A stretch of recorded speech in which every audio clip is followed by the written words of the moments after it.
Me despidieron frente a todos, con la voz fría de mi jefe resonando. Pero don Javier, el conserje, me dio una llave y murmuró: «Es hora, Marina». Esa llave abrió más que un taller, abrió mi corazón. Mil gracias por ser parte de nuestra comunidad hoy. Cuéntanos desde dónde estás viendo el video, deja el nombre de tu ciudad en los comentarios. Vámonos directo al episodio de hoy. Me llamo Marina López, y desde que tengo memoria, los colores han sido mi mundo. Crecí en una casa chiquita en Guadalajara, de esas con paredes de tabique y un patio donde mi mamá tendía la ropa. El olor a tortillas recién hechas llenaba las mañanas, y yo, con apenas 6 años, agarraba un cuaderno viejo que me regaló mi abuela. Con unos lápices de colores, gastados pero míos, convertía cada hoja en un universo. Dibujaba flores que no existían, pajaritos que volaban más alto que las nubes, y a veces a mi papá, con su casco de albañil, aunque nunca se lo enseñé. Pero en casa, la vida era dura. Mi papá llegaba con las manos llenas de cemento, agotado de construir casas que no eran la nuestra. Mi mamá salía antes del amanecer a vender tamales en el mercado. El arte no paga las cuentas, mija, me decía papá cuando me veía dibujar. Yo sabía que tenían razón, los veía contar cada peso para las medicinas de mi abuelita o la colegiatura de mi hermano. Una vez, mi maestra de secundaria llevó mis dibujos a una junta con mis papás. Marina tiene talento, hay becas para escuelas de arte, dijo. Pero mi mamá bajó la mirada y papá solo negó con la cabeza. No podemos arriesgarnos, contestaron. Entonces, me guardé los sueños. Empecé a trabajar los fines de semana en un puesto de frutas para juntar para mis estudios. Me metí a contabilidad, porque eso sí, daba seguridad. Mis cuadernos de la prepa tenían más garabatos en los márgenes que apuntes, pero me esforzaba. Cada trazo que hacía a escondidas era como un suspiro, un pedacito de mí que se negaba a desaparecer. Pero la voz de mi papá resonaba: «Estudia algo que te saque adelante, Marina». Y yo, obediente, enterré mis colores en un rincón del corazón, pensando que ahí se quedarían para siempre. Cuando entré a Tecnoavance a los 25 años, sentí que por fin estaba haciendo las cosas bien. Había estudiado contabilidad, como mis papás querían, y ahora tenía un trabajo de verdad en un edificio de puro vidrio en Zapopan. Desde afuera, el lugar parecía sacado de una revista, paredes brillando bajo el sol, recepcionistas con audífonos modernos y un café caro en cada esquina. Pero adentro, todo era diferente. Mi escritorio estaba en una esquina del departamento de finanzas, apretado entre una pared y una planta de plástico que nunca limpiaban. La silla rechinaba cada vez que me movía, y la computadora tardaba una eternidad en abrir los archivos. Al principio, no me importaba. Estaba orgullosa de tener un sueldo fijo, de poder mandar algo de dinero a mis papás para el mercado o para arreglar el boiler que siempre se descomponía. Pensaba que eso era lo que significaba salir adelante. Mi rutina empezaba antes de que saliera el sol. Me levantaba a las 6, me ponía una blusa planchada con olor a almidón y tomaba el camión en la esquina, apretada entre señoras con bolsas de mandado y estudiantes con mochilas rotas. En el camino, miraba por la ventana los puestos de tamales que apenas abrían, el vapor subiendo como nubes chiquitas. A veces, imaginaba cómo los dibujaría, el rojo del comal, el brillo del papel aluminio. Pero esas ideas se quedaban en mi cabeza, porque al llegar a la oficina todo eran números y prisas. Mi trabajo era revisar facturas, cuadrar reportes y mandar correos que nadie leía. Había días en que no levantaba la vista de la pantalla hasta las 3 de la tarde, con los ojos ardiendo y un dolor de cabeza que no se quitaba ni con café. Al principio, me llevaba un cuaderno en la bolsa. En el descanso, me sentaba en el patio del edificio, donde había unas bancas duras y un árbol flaco que apenas daba sombra. Sacaba mi torta envuelta en una servilleta y dibujaba cosas simples, los tacos de canasta que vendían afuera, los niños que corrían en la plaza de enfrente, una paloma que se paraba en el borde de una fuente. Esos ratos eran míos, como un respiro en medio del caos. Pero poco a poco, hasta eso se fue apagando. Los reportes se amontonaban, y don Rafael, mi jefe, siempre estaba encima. Era un hombre alto, con el cabello peinado con gel y una manera de hablar que te hacía sentir que cualquier error era el fin del mundo. Marina, este archivo no está completo, decía, aunque lo hubiera revisado 1000 veces. Aquí no hay lugar para descuidos. Su voz era como un clavo que se te enterraba despacito. Una vez, me llamó la atención frente a todos porque un reporte tenía una fecha mal puesta. No fue mi culpa, alguien más lo había editado, pero no dije nada. Sentí las miradas de mis compañeros, algunos con lástima, otros con alivio de no ser ellos. Me quedé callada, con las mejillas calientes, mirando mi escritorio como si ahí estuviera la respuesta. Esa noche, llegué a mi departamento, un cuartito rentado con paredes descarapeladas, y me hice un té de manzanilla. Me senté en el sillón, con la taza quemándome las manos, y pensé en lo que había pasado. Quise sacar el cuaderno, pero no tuve fuerzas. Estaba cansada, no solo del cuerpo, sino de algo más hondo, como si cada día en esa oficina me robara un pedazo de mí. Don Rafael tenía esa habilidad de hacerte dudar de todo. Criticaba cada detalle, pero conmigo era peor, como si le molestara que no me quejara. Una compañera, Laura, me dijo una vez que no me dejara, que él siempre buscaba a quien pisar para verse más grande. Pero yo no sabía pelear esas batallas. Pensaba en mis papás, en cómo mi papá se rompía la espalda en la obra, en cómo mi mamá se levantaba a las 4 para hacer tamales. No podía arriesgarme a perder el trabajo, ellos contaban conmigo. Así que seguí, tragándome el coraje, dejando que las horas se convirtieran en semanas, luego en meses. Un día, me vi en el espejo del baño de la oficina. Tenía ojeras, el cabello recogido de cualquier manera, y los ojos apagados, como si alguien hubiera soplado la vela que antes brillaba. No era solo el cansancio, era algo más profundo, una tristeza que se colaba en los huesos. Seguía porque no había de otra, porque las cuentas no se pagan solas, pero dentro de mí se iba formando una pregunta que no quería responder, ¿así sería mi vida para siempre? Una rutina que me mantenía a flote, pero que me estaba hundiendo despacito, sin que nadie lo notara. Era un martes cualquiera, de esos que pasan sin que los notes, cuando mi vida dio un pequeño giro. Estaba en el patio de la oficina durante mi descanso, sentada en una banca de cemento que siempre olía a humedad. El sol pegaba fuerte, pero una sombra fresca caía de un árbol que nadie se molestaba en podar. Tenía mi cuaderno en las piernas, uno de esos baratos que venden en el tianguis, y garabateaba sin pensar, el contorno de una paloma que picoteaba migajas, la curva de una nube que parecía deshacerse. No era nada serio, solo un momento para mí en medio del ruido de la oficina.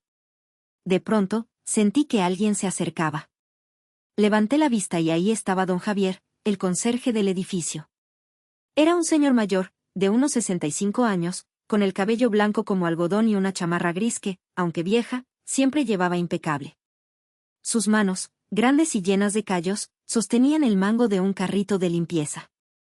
Me miró con una sonrisa que arrugaba los bordes de sus ojos, como si supiera algo que yo no. ¿Qué dibujas ahí, mija?, preguntó, señalando mi cuaderno con un movimiento de barbilla.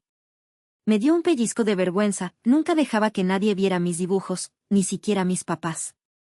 Nada importante, dije rápido, cerrando el cuaderno como si escondiera un secreto. Pero don Javier no se movió. En lugar de irse, se sentó en la banca de enfrente, a unos pasos. Sacó un termo plateado, de esos que traen los choferes de camión, y desenroscó la tapa con calma. El olor a café con canela llenó el aire, y me ofreció un trago. Es de la casa, dijo, guiñándome un ojo. No sé por qué, pero acepté. El café estaba dulce, como el que mi mamá hacía los domingos cuando había tiempo para platicar. Siempre dibujas así, insistió, y algo en su tono, tan suave y sin juzgar, me hizo hablar. Le conté que desde niña me gustaba pintar, que soñaba con hacer murales grandes, como los que vi una vez en el Hospicio Cabañas, con colores que te hacían parar y mirar. No sé por qué le dije tanto, quizás porque sus ojos escuchaban de verdad. Entonces, él empezó a hablar de doña Clara, su esposa. Ella pintaba paisajes, ¿sabes? No había día que no estuviera con un pincel en la mano. Me contó que Clara tenía un cuartito en su casa, un taller chiquito donde guardaba latas de café llenas de pinceles y lienzos apilados contra la pared. Decía que pintar era como hablar con el alma, que si no lo hacía, se sentía a medias. Su voz se quebró un poco al hablar de ella, y entendí que ya no estaba aquí. No pregunté más, hay dolores que no necesitan palabras. Pero sus historias me hacían imaginar a Clara, con una bata manchada de pintura, sonriendo mientras el sol se colaba por una ventana. Desde ese día, don Javier y yo empezamos a platicar más. Durante los descansos, me buscaba en el patio o en el pasillo cerca de la máquina de café.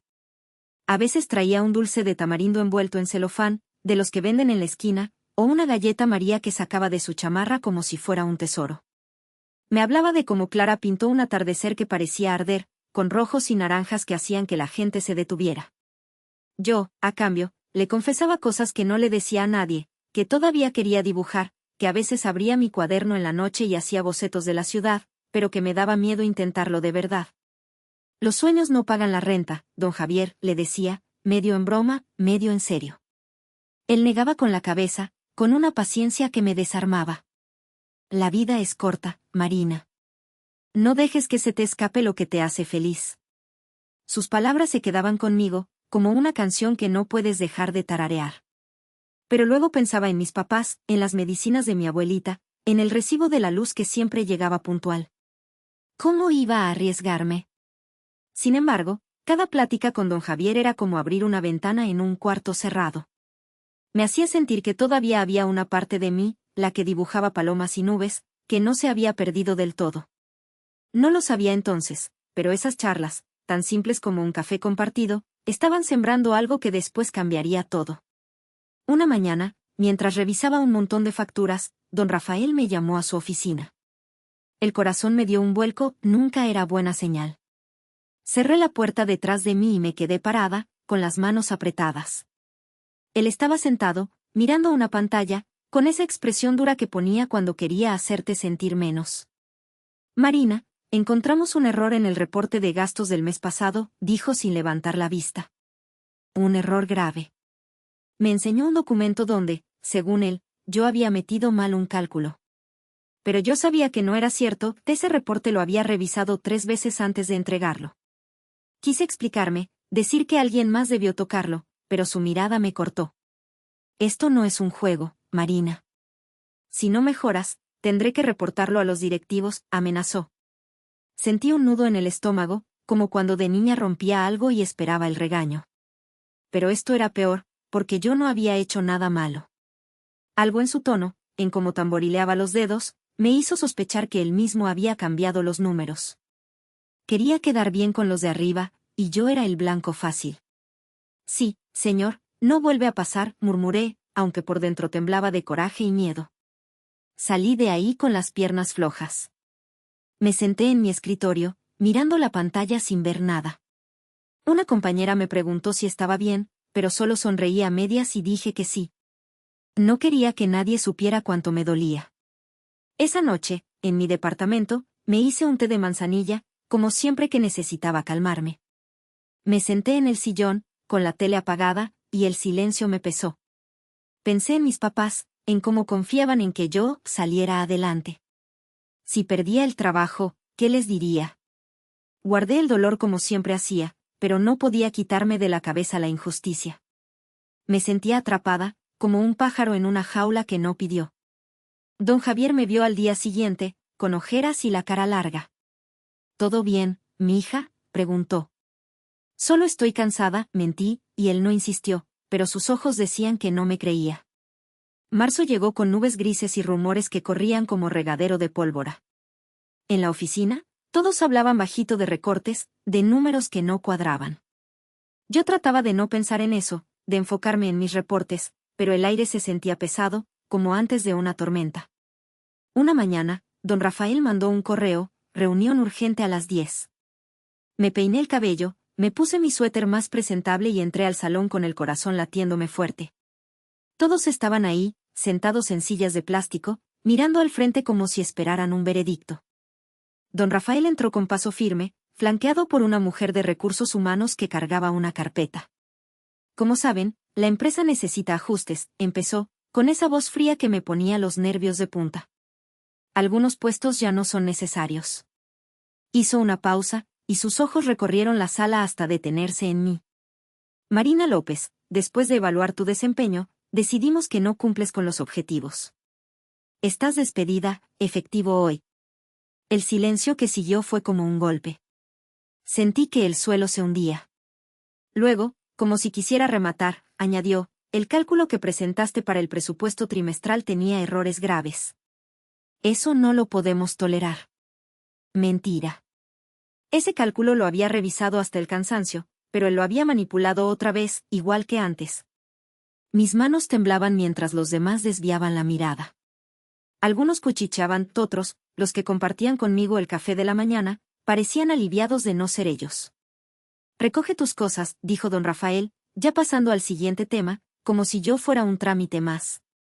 Me levanté, con las piernas de gelatina, y caminé al escritorio. Había una caja de cartón esperándome, como si todo estuviera planeado. Metí mi foto familiar, el cactus que me regaló mi mamá, un par de plumas.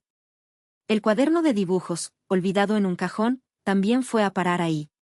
Cada cosa que guardaba era un pedazo de mí que se desmoronaba. Salí por el pasillo, con la caja en los brazos, sintiendo los ojos de todos. Era como caminar en un sueño malo, de esos donde quieres correr pero no puedes. No lloré, aunque las ganas me quemaban la garganta. Pensé en mis papás, en cómo les diría que había fallado. En el elevador, sola, apreté la caja contra mi pecho, tratando de no deshacerme ahí mismo. Mientras caminaba hacia el elevador con la caja en los brazos, vi a don Javier al final del pasillo, empujando su carrito de limpieza. Sus ojos se encontraron con los míos, y aunque quise sonreír para no preocuparlo, mi cara no obedeció. Él dejó el carrito y se acercó, con esa calma que siempre cargaba, como si el mundo no pudiera apurarlo. Sin decir nada, sacó una llave vieja, de esas de cobre que ya casi no se ven, y la puso en mi mano. Era fría, con un poco de óxido en las orillas. Luego me dio un papel doblado. «Es hora de que respires, Marina», dijo, con una voz que parecía venir de muy adentro. Lo miré, confundida, pero sus ojos tenían una certeza que me hizo callar. Esa noche, en mi departamento, no podía dormir. La caja seguía en un rincón, como un recordatorio de mi derrota. Saqué el papel que don Javier me dio, tenía una dirección escrita con su letra temblorosa, Colonia Chapalita, calle Gardenia 23. No sé qué me dio, pero agarré las llaves del coche y manejé hasta ahí. Era una calle tranquila, con casas de un piso y jardines llenos de bugambilias. La casa del número 23 tenía una reja pintada de verde y un farol encendido. La llave encajó perfecta en una puerta lateral. Entré, y el olor a pintura vieja me pegó de golpe. Era un cuarto pequeño, con ventanas altas y polvo flotando en el aire. Había un caballete cubierto con una sábana, latas con pinceles secos y lienzos apoyados contra la pared. En una mesa, encontré una carta con mi nombre. La abrí, y era de don Javier. Decía que ese taller había sido de doña Clara, su esposa, donde ella pintaba sus paisajes. Cuando te vi dibujar, supe que eras como ella. Este lugar lleva años vacío, esperándote. No es caridad, Marina, es porque tienes un don que no debes guardar. Mis ojos se llenaron de lágrimas, pero no de tristeza. Toqué un pincel, seco pero firme, y sentí algo despertarse en mí, como si hubiera estado dormido mucho tiempo. Me quedé ahí un rato, mirando el taller, imaginando lo que podría ser. Por primera vez en años, no sentí miedo, sino una chispa de posibilidad, como cuando era niña y un cuaderno en blanco era todo lo que necesitaba. Los días siguientes al despido, el taller se convirtió en mi refugio. Con el dinero de la liquidación, compré pintura para las paredes y limpié cada rincón hasta que el polvo dejó de flotar. Al principio, pintar era como hablar conmigo misma. Agarraba un pincel y dejaba que los colores dijeran lo que yo no podía, el dolor de perder el trabajo, la rabia contra don Rafael, pero también una esperanza tímida que crecía despacio. Pintaba flores que parecían explotar en el lienzo, calles de Guadalajara bajo la lluvia, cosas que me hacían sentir viva. Pero a veces, me detenía y miraba el caballete con miedo. ¿Y si no era suficiente? ¿Y si volvía a fallar? Don Javier me visitaba de vez en cuando, con un café en un vaso de unicel o unas galletas envueltas en una servilleta. «Esto está quedando bonito, mija», decía, mirando las paredes ahora blancas. Una tarde, me convenció de enseñarle un cuadro a su sobrina, Lupita. Era un retrato de su hija, con trenzas y una sonrisa enorme. Lupita lo compró, y aunque no fue mucho dinero, sentí una alegría que no cabía en mí. Alguien había visto valor en lo que hacía.